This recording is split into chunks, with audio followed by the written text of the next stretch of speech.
All right, so I had ordered some.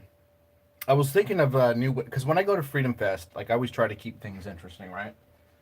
So I had a bunch of. Let's see if I can grab one real quick. Here we go. Oop, there we go. So I had a bunch of these things made, and I was passing these out um, at last Freedom Fest. Let me see if I can get it. There we go. And I'll be passing these things out again. I don't know if you guys remember the power balance bracelets that were popular in like 2001. No, it's not 2001. 2011. They supposedly gave you like better balance or whatever because they had these holograms or whatever, but it's just basically like applied kinesiology.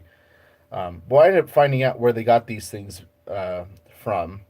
I found the supplier for them. Oop. And I had my own made, just kind of like a joke. And so there's like the little Bipcot logo, which is a no government license. Let me see if I can't get it. There we go. Little hologram in there made. And then this person is covered by a God damn it. This person is covered by a Bipcot no government license. Yeah, so state agencies can't talk to you, and it was just a big gag that I did for April Fools. And I was thinking like, well, what could I make um, this time around to pass out? And I was thinking like in terms of like what could you do for business cards, and the usual thing for these kinds of event conventions is like, well, buttons, cards, pins, that sort of thing. And I thought that was kind of boring. You know, like why would anybody wear my pin when they could wear like all these other pins that people are handing out?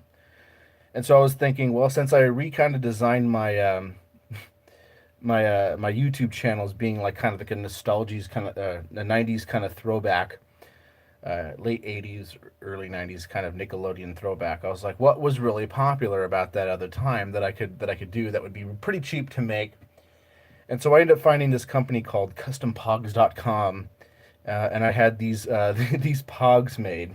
So basically, there's going to be like a little card thing, and each one of those things you can pop out. I'll be selling those ones, but these are the ones I'll be giving away for free. I bought a bunch of those ones, just little singles that I can hand out. And on the back is like my Twitter, my YouTube, and my two websites for my podcast and my main website. And so I'll probably be selling these like just cheap enough to basically make my money back, make it worth my effort. And if those go well, I'll get this one made too, which I imagine I'll probably just make it anyway because why the fuck not? So that's what I'm doing, but that's not what this is about. The point is after I started looking into that stuff, I was going, huh, well, I'm making my own pogs, but do I have like other pogs that I can play with? Because these are going to be more like promotional items. And so I dug around on eBay and I found some other stuff. Actually, I'll go grab those real quick. But I found this.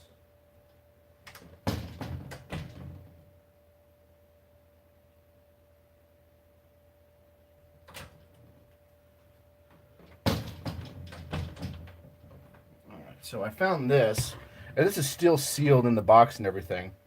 But I ended up getting some pogs, and it came with a couple slammers, and I bought some other slammers too. I might as well show some of these. But these are basic. These almost seem like some of these seem like reproduction stuff. Like these ones, these all seem like brand spanking new. I don't think these ever seen the light of day of the '90s. But there's a couple in here that are like that. So I mean, like, what is that? Waterworld, Jim Carrey, The Mask. So I mean, like, there's some stuff like that, and I got a whole like 100 of them or so. Got them sitting in a cup because I don't have a Pog tube. And I was looking at Pog tubes and I couldn't find anything, but I did find this. Also got some slammers, like some Knott's Berry Farm slammers, back when they had their tournament there. And then I got like just a regular Pog one. And then I have this one, which I don't know what the fuck it is. I have no idea. If you know what this is, what this design is, let me know. So I'm clueless. And then I got one of these things, which is like a metal slammer, but whatever. So I'm basically going to be unopening this. Unopening. I'm going to be opening that. This is like still sealed in the box, like nothing. I mean, this thing is what 26 years old or something. Let's see, 25 years old at least, because I think they stopped really making a lot of this stuff back in '94. That's when the kind of fad kind of fell. Everyone stopped caring about it. And now I'm not a big fan of unboxings, but I do think that it's kind of interesting to open up something that hasn't been in production for well over 20 years. So we're going to open this up live on camera, I guess.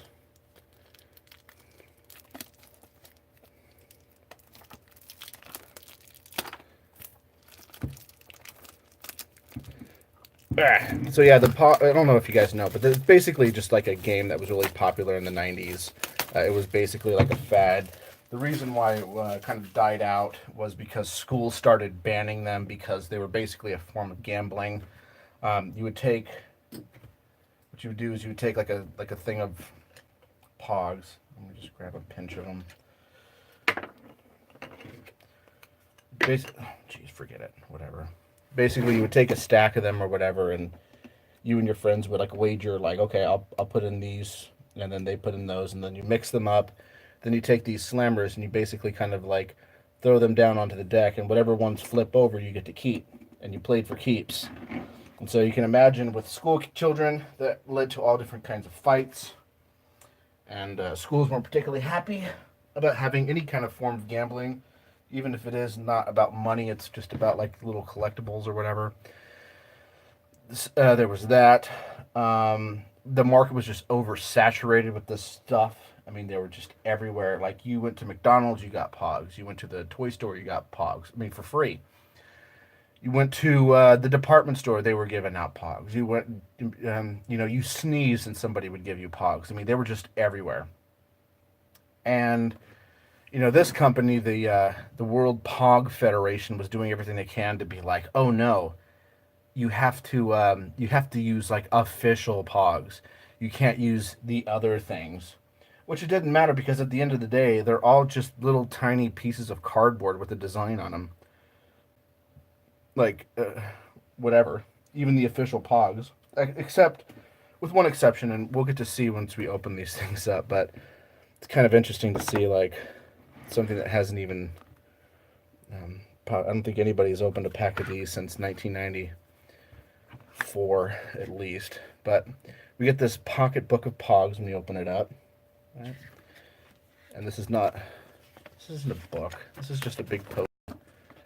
It's basically kind of got like rules in it. The story about how Pogs came to be popular.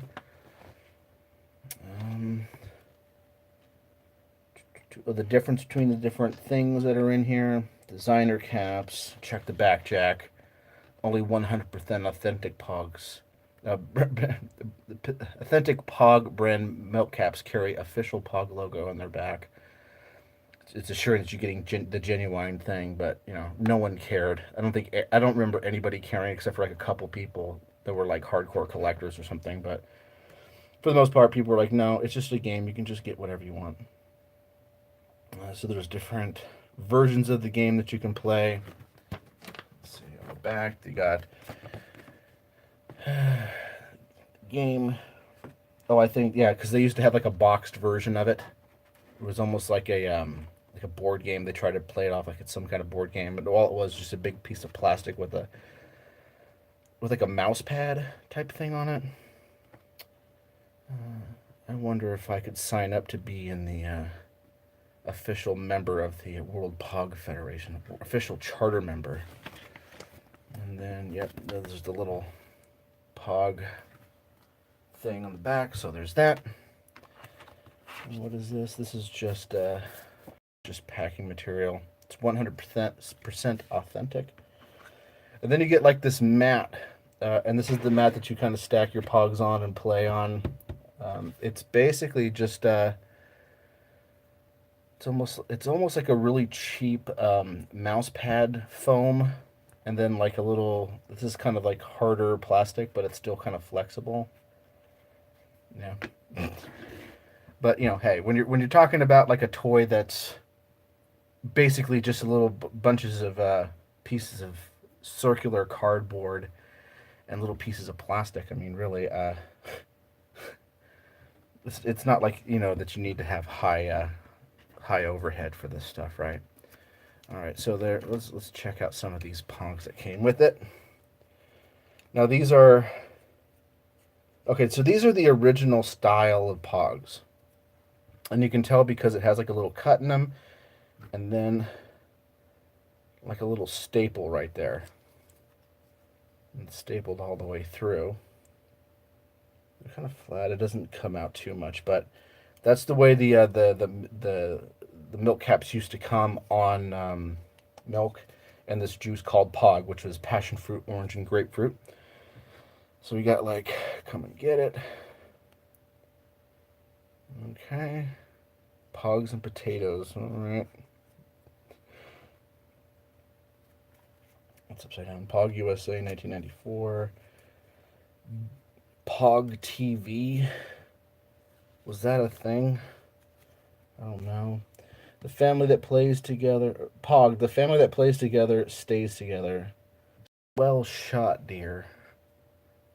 A lot of kind of 60s kind of feels on these older ones. There you go. And then Hola. All right, so that's the first batch, and then I guess we'll look at the newer ones, because the newer ones don't have the staple or the little cuts in them. Is this one? No, these are the staple ones too. I'll look at those in a bit. Yeah, so these are the original, the newer ones, which is just basically just cardboard with a graphic on it. So you have the POG guy on a boat. Here, maybe if I stop looking through the screen. The guy taking the camera and he's burnt. He's playing basketball and not doing really well. Yeah. It's kind of actually neat looking. And then hologram one where he's playing hockey. All right. And we'll look at the older ones again.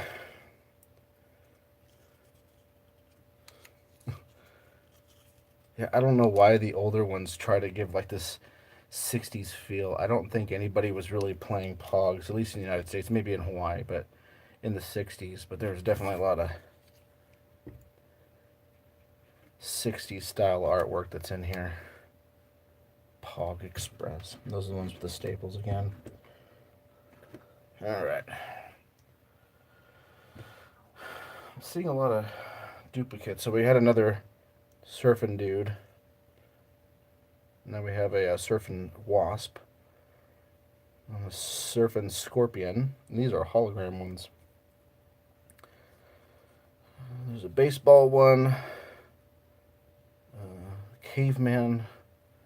And then a POG logo one. Alrighty. And then it comes with two slammers, which would be impossible to try to get out. Here we go. You matter. I think this was them trying to be a little bit inspirational.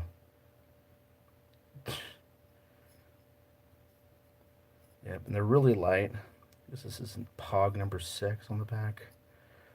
You matter. And then a POG logo and some kind of sun. Very, very Hawaiian feeling on a lot of these. But, yep, that's it. Got a really good deal on that, and so I was like, fuck it, might as well get it. So now I have, since I can't get a tube, an old POG tube, I'm just going to be using this instead. Oh, I guess you need 2 hands to do it. Oh, that's a pain in the ass to close every time with all that crap in there. There we go. But thought it was kind of interesting to open something that I don't think anybody's opened since the mid-90s. Um, fuck, that was fun. Anyways, I'll talk to you guys later.